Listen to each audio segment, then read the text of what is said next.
The special one, Jose Mourinho will be the next Real Madrid manager.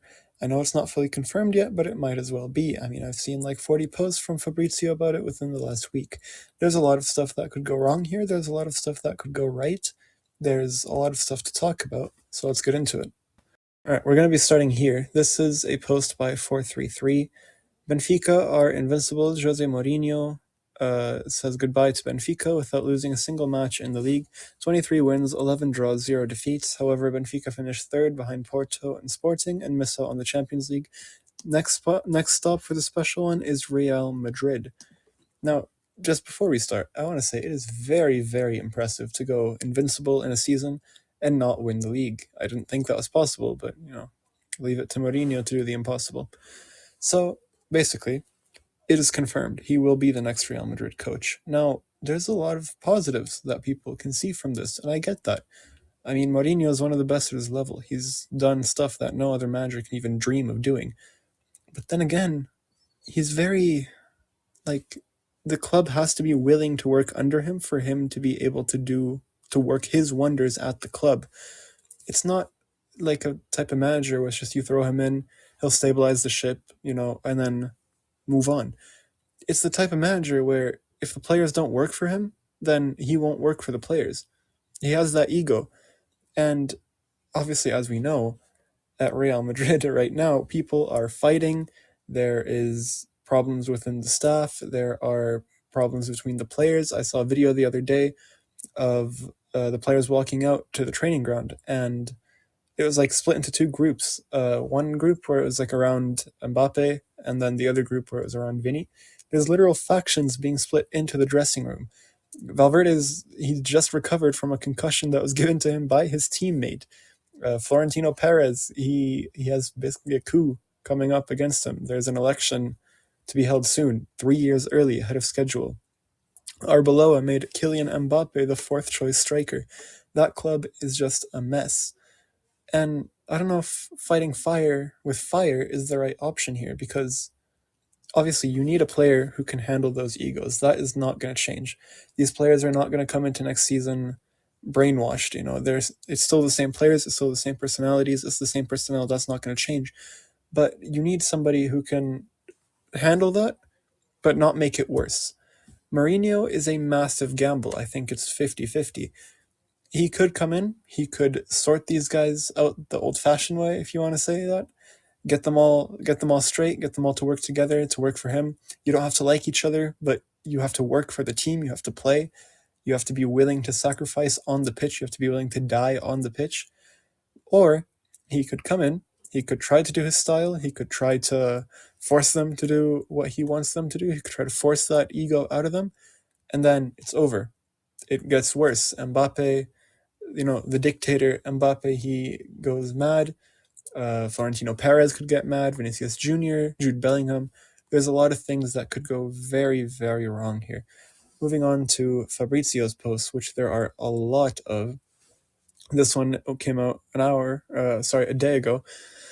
Up next, the Santiago Bernabeu.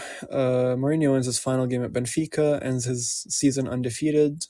Same stats as earlier. Next stop, Real Madrid. Again, it's just basically confirming the inevitable. Another post by Fabrizio. This one. Jose Mourinho says yes to all conditions offered by Real Madrid, only wants to come back. This really caught my eye because, honestly, think about it. Mourinho, at this rate, there's no real big teams who want him. It's been 5 years since he's managed a top-level team. The last top-level team he managed was Tottenham, 4 years ago. He's managed Roma. He's managed, obviously, Benfica. He's managed over in Turkey. I don't know. Unk might not have it anymore. It's really a gamble. He hasn't been the same person. Back in his day, you could have slotted him into any team and he could have won them the league title. He could have won them the Champions League. He did it with Porto. But they gave him a team of 35-year-olds and he won them the treble. So, I don't know. It's really complicated because he really doesn't have it. The only reason And it's not even an opinion, it is fact. The only reason he's being brought back to Real Madrid here is because they want somebody who can force the ego out of the players and force them to start cooperating together as a team. Because besides that, it doesn't matter who. You could bring in Pep, you could bring in Ancelotti, you already tried, you could bring in Jurgen Klopp, it doesn't matter who. No one's just going to be able to win when the players don't play. Over here, Mourinho confirms Benfica new deal is on hold. I mean, again, nothing really new. Here, Florentino Perez, man, if this signing doesn't work out, it's time to hang up the boots. He is a legend of the sport as a whole. He has had some insanely controversial moments. He's had a lot of issues. He's had a lot of amazing things that he's done for the sport and for the club. But if this doesn't work, it's time to hang up the boots, man. I get the passion, I get the money, corporate greed, if you want to say that, but it's time to go. You just can't be doing all that. If you gamble this team, it's been 2 trophyless seasons now. Let's say Mourinho goes trophyless again next year. That's a hat trick of trophyless seasons at a club like Real Madrid. That is a dire situation. That is a club-threatening situation. So I think he's gambling his future at Real Madrid and the future of Real Madrid as a whole, excluding him, on this one manager. Jose Mourinho's return to Real Madrid, now advancing into the final stages. This was 4 days ago. It's basically in its final stages, really. I mean, the only thing left is to put pen to paper. But, like I said, I really don't think this is going to work out. I think there's a lot of managers who would do a better job, who could do a better job, and who should have already been in this job, in my opinion. One of them, the easy one that comes to mind, is Jurgen Klopp. I've heard some rumors that they were going into contact with him, but I don't think they were true, to be honest. And again, I know he keeps saying he doesn't want to come back to this managerial thing right now. I've heard a lot of links that he could be going on to the German national team after the World Cup, depending on how Nagelsmann performs there. But, I mean, if Real Madrid come calling, if they offer him money, I think he comes in, he gives them 1 or 2 seasons. If it works out, it works out. If not, he leaves. He's already unemployed. I think Jurgen Klopp would have been a much better manager, simply because he's been doing it at that highest level. Yes, he's been out of a job for like a season, 2 seasons now. He's had a reset. He's ready to go. Before that, he was still proving it. He could still do it at the highest level. He knows how to manage egos. He knows how to manage the pressure of a massive team. He knows how to compete for titles. He's won titles. He knows how to do it with a big team with a lot of talent. He knows how to do it with a small team without much talent. He's like Mourinho if he was more tactical, a little bit less egotistical, a little bit less narcissistic, and I think he would have been a great option. Another option who I personally would have liked would be Thomas Tuchel. I know he's at England right now, but he will be leaving, probably, depending on how good or bad the World Cup goes. If it's good, he'll stay. If it's bad, I think he leaves. And then, he'd do good at Real Madrid. Like I said, he plays somewhat similar, defend, hit on the counter. He's tactically aware. He's still in the game. He's still managing. So he still has his rhythm, He's been managing at a top level. He managed Bayern most recently. It was a terrible, terrible stint at Bayern, but it was, still Bayern. You still have that high experience. He almost got to the Champions League final, actually. You could argue it was robbed. You could argue with the refs, whatever, but he almost got to a Champions League final with a Bayern team that really was not all that great. I don't know. Tuchel would have been a good manager in this situation over Mourinho. Obviously, he also knows how to deal with egos. He knows how to manage egos. Yeah, a manager who I personally would have really liked would have been Joachim Löw. Now, it sounds insane, just throwing it out there, but just think about it. Yes, he's been out of the job since 2021. Before that, he was coaching Germany. But again, he's a guy, he knows how to manage egos. He knows how to manage talent. That 2014 Germany side was one of the greatest sides ever in terms of international teams. And another thing that people don't actually think about, Hansi Flick was essentially trained under that man. He served under him. He was the assistant coach for the German national team for a long time. They won the World Cup together. They've made Euros finals together, you know.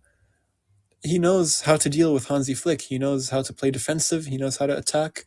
He knows how to play possession. He knows how to play every type of football.